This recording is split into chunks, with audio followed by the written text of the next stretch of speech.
नमस्ते पेरेंट्स, मैं doctor Uday Kumar, paediatrics occupational therapy, Vijayanagar, Patna. आज हम बात करेंगे पिकी ईटर क्या होता है और उसका काउजेस के बारे में और इसका सिम्टम के बारे में बात करेंगे और घर पर आप कैसे ठीक कर सकते हैं। पिकी ईटर जो बच्चे कर रहे हैं उसको कैसे ठीक कर सकता है। सबसे पहले पिकी ईटर टर्म जो होता है उसके बारे में हम समझते हैं। पिकी ईटर उसको बोला जाता है जो बच्चा जो कुछ भी नॉन लिविंग ऑब्जेक्ट जो एडिबल नहीं है वो चीज़ उठा के खा लेते हैं, ठीक है, और खाना शुरू कर देते हैं। एक बिहेवियर उसमें डेवलप हो जाता है। इस तरह का जो बच्चा जो भी कर रहा है उसको पिकी ईटर कहा जाता है उन बच्चों को। अब इसका क्या होता है, काउजेस क्या होता है और सिम्टम क्या होता है। तो सबसे पहले सिम्टम के बारे में बात करते हैं। तो सिम्टम में यही जो भी आप सिम्टम इजीली आप डिटेक्ट कर सकते हैं। बच्चा आपका 2 साल का हो गया, 3 साल का हो गया और आपका बच्चा जो होता है नॉन लिविंग चीज होता है और लिविंग चीज उसको डिफरेंस नहीं कर पाता है, और कौन सा एडेबल चीज होता है, खाने वाला चीज होता है, कौन सा जो वस्तु होता है नहीं खाने वाला चीज है उसको डिफरेंस नहीं कर पाता है और उसको उठा के मुंह में ले ले रहा है, ठीक है, और उसको चिविंग करना शुरू कर दे रहा है, खाना शुरू कर दे रहा है। चाहे मिट्टी भी बच्चा बहुत सारा खाना शुरू कर देता है। तो इस तरह का आपके बच्चे में सिम्टम दिखता है, ठीक है, तो उसको पिकी ईटर का सिम्टम है ये। अब इसका काउजेस क्या होता है, मेन कारण क्या होता है पीटी ईटर जो होता है बच्चे हो जाते हैं, उसका मेन कारण 2-4 कारण है जो कारण के बारे में हम बात करते हैं। पहला तो निगेटिव एक्सप्रेशन। निगेटिव एक्सप्रेशन में बच्चा को जो होता है स्टार्टिंग में उसको सीख लर्निंग जो होता है, जब खाने का जो लर्निंग का टाइम पीरियड होता है उसमें वो बहुत सारा चीज उसमें नहीं सीख पाते हैं, चाहे पेरेंट्स उसको स्किप कर लेते हैं, नहीं सिखा पाते हैं। उस समय जो बच्चा जो होता है वो डिफरेंस करना नहीं पता चलता है कौन चीज खाना है नहीं खाना है। उस समय जो होता है वो पिकी ईटर हो जाते हैं। तो ये भी एक कारण है कि लर्निंग जो होता है फूड के जो टाइम पीरियड होता है खाने का जो स्टार्टिंग में, उस समय जो लर्निंग के टाइम में अगर कुछ फूड को डिफरेंट डिफरेंट फूड का टेक्सचर और उसको नहीं दिया जाए, वो एक्सेप्ट नहीं करता है, उसका सेंसरी जो है अंदर इंट्रोसेप्टिव सेंस जो होता है वो एक्टिवेट नहीं होता है माउथ का, उसके वजह से वो पिकी ईटर हो जाते हैं। दूसरा कारण है प्रेशर।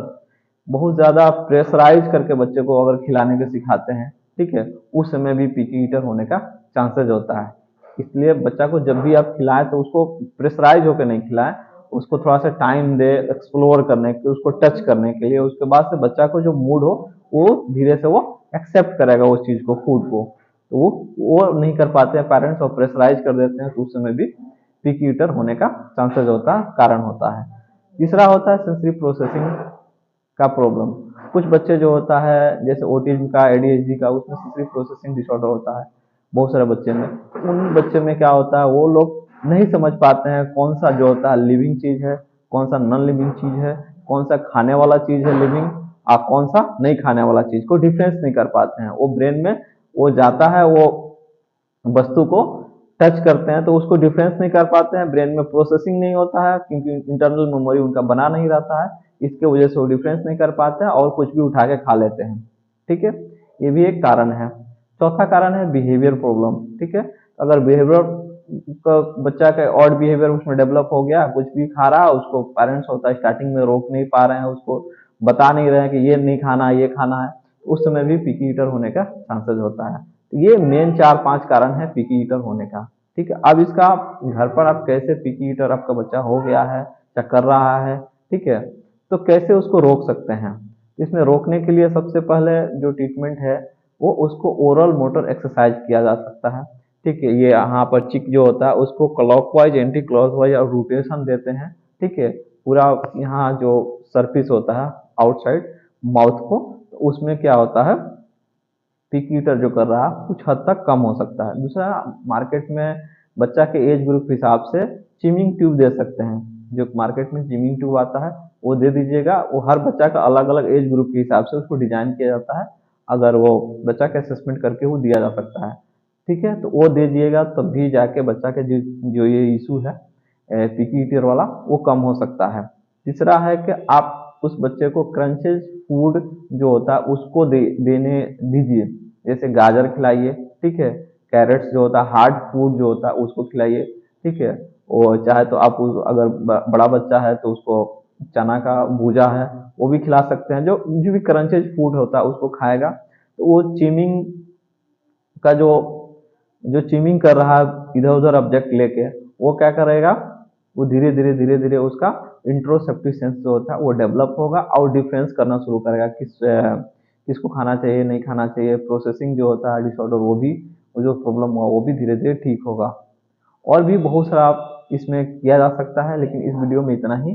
ठीक है, अगर आप मेरे सेंटर पर आते हैं, अगर इससे ईटिंग ये आपका पिकी ईटर एक बच्चा है उसके प्रॉब्लम लेके, तो बहुत इजी तरीका से उसको उसका असेसमेंट करके उसके नीड के अकॉर्डिंग और भी बहुत सारा एक्टिविटी डिजाइन कर सकते हैं हम, और उसको घर पर बता सकते हैं आप क्या क्या करना चाहिए, और आपको बेहतर ढंग से ठीक किया जा सकता है इसको। ऐसा कोई बहुत बड़ा इशू नहीं है। ज़्यादातर ये कुछ बच्चे जो होता है हर बच्चे में देखने को मिलता है, कुछ ऑटिज्म के बच्चे में मिलता है, कुछ नॉर्मल बच्चे होते हैं उनमें भी ये देखने को मिलता है। ये बहुत ही ऑड बिहेवियर है और इसका बैड इफेक्ट होता है हमारे बॉडी में। जैसे कुछ भी उठा के खा लिया तो हमारे डाइजेस्टिव सिस्टम जो होता है बच्चे का वो खराब हो जाता है, जिसके चलते आगे जाके बहुत सारा प्रॉब्लम क्रिएट कर सकता है। तो इसको जहाँ इस तरह से पिकी ईटर वाले बच्चे मिलते हैं चाहे आपके बच्चे हैं, तो इस वीडियो को देख के आप ऑब्जर्व करके उसका सिम्टम उसका काउजेज आप थोड़ा बहुत ऑब्जर्व करके आप मेरे सेंटर पर आके ट्रीटमेंट करा सकते हैं। चाहे कहीं भी आप न्यूरो पीडियाट्रिक्स चाहे ऑक्यूपेशनल थेरेपी पीडियाट्रिक्स पे जाके आप उनको सलाह लेके और बेहतर ढंग से आप घर पर और भी कुछ ट्रीटमेंट शुरू करके ठीक किया जा सकता है और ठीक हो भी जाता है। तब तक के लिए इस वीडियो में इतना ही। अगला वीडियो में कोई अगला सेंस या अगला एक्टिविटी के बारे में हम लेके आएंगे। अगर ये वीडियो आपके बच्चे और के लिए फायदेमंद लग रहा है, आपके बच्चे में ये सपोर्ट मिलेगा डेवलपमेंट के लिए, तो आप इस वीडियो को लाइक एंड सब्सक्राइब कर सकते हैं चैनल को। तब तक के लिए नमस्कार, धन्यवाद।